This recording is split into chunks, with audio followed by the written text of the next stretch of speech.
So whether your sales strategy is centered on direct selling, marketing, or in fact a combination of both, it should be a core activity within your business and one that gets continuous focus. It truly is the only way to drive performance and business growth.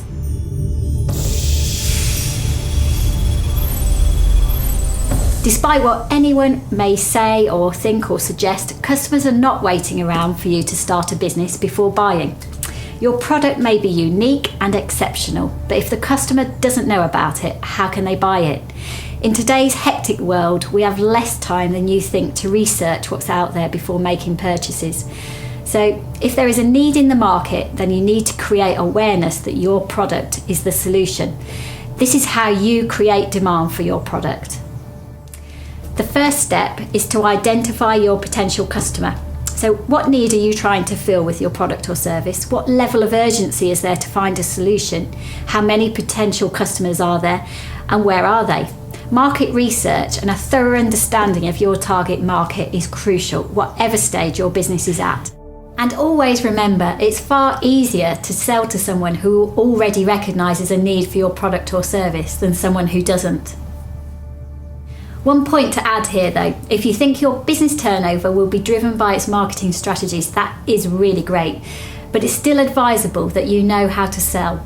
As the leader of your business, it will always be your job to sell the company to others, be it partners, backers, employees or potential customers. So I feel it's worth talking a little about sales skills. People often mistake what makes a great salesperson as someone with the skills to sell you something that you don't actually want. Well, actually, it's more about having the ability to form good, trusting relationships. Taking a real interest in others and being a good listener are a great start. Asking lots of questions, particularly open ones, such as what, who, why, where and how, will help you uncover the problems or needs that your potential customers are trying to fill. And believe me, will give you the best possible chance that your products or services will be involved in the solution. If you'd like to develop your sales skills, please join us on one of our workshops, because having that skill will make a difference to your business success.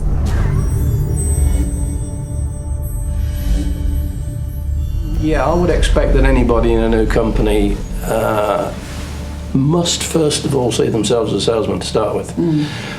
They must be able to manage the salespeople, so therefore you can't say, okay, I am very good technically doing this operation, therefore I'm going to start a business and find a salesman. Because the salesman won't have the technical knowledge and you might spend lots of time talking to them. But you have to first of all believe that you can motivate the guy and get him to do what you want him to do. If you're trying to find a salesman, I don't think it's particularly important if he comes from your specific sector. But I think it's important that you do understand whether he needs some technical knowledge or whether or not he's a consumer goods salesman or whatever. I think you do find that the selling process is very, very different. I mean, we're in industrial products. I don't think I'd be very good selling consumer products. Selling Coca-Cola would not be something I'd do very well, because the whole process of why the unique selling proposition is completely different.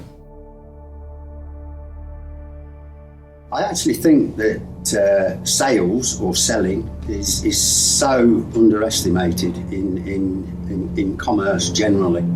And I do believe that with the advent of technology, it's become even more second rate. For me, in any organisation, in any business, in any business relationship, the key ingredient, you can have the best business plan in the world, you can have the best idea in the world, but if you ain't got people with the right skills and the ability to relate and communicate with other people, you haven't really got a business. There's two kinds of salesmen. There's definitely two kinds of salesmen. There's account breakers and there's account sustainers, and you need both in a business.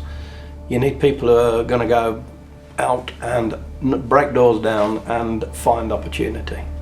Sometimes they're not very good at cleaning up behind themselves. You sometimes need to follow them with a brush. That's okay, because it's all part of the process.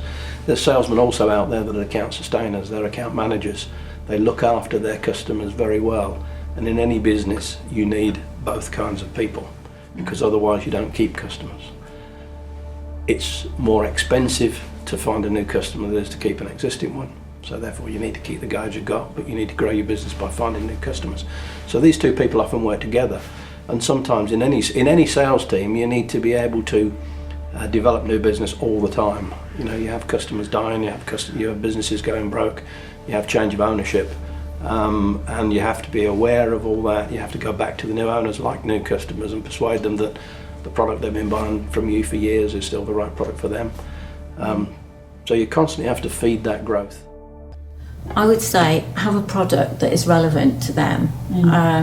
You can have the best product in the world, or you might think it's the best product in the world, but if it's not relevant to the client, it's not going anywhere. I think a lot of it is about relationship building. I'd say as well, don't be afraid of approaching those clients. You can. They're just people at the end of the day who are there. You got to be savvy about how you do approach them, get introductions, or but some of them we have just picked up the phone and asked for the design standards manager and found out who it is and got a job from them. There's a balance to be found between being persistent and nagging people and actually just being there at the right time and sending the right communication, whether it's an email or a phone call, I don't know where you find that. It's just you have sort of gut instinct for that, and I think, but yeah, don't be afraid of going for it, because you can.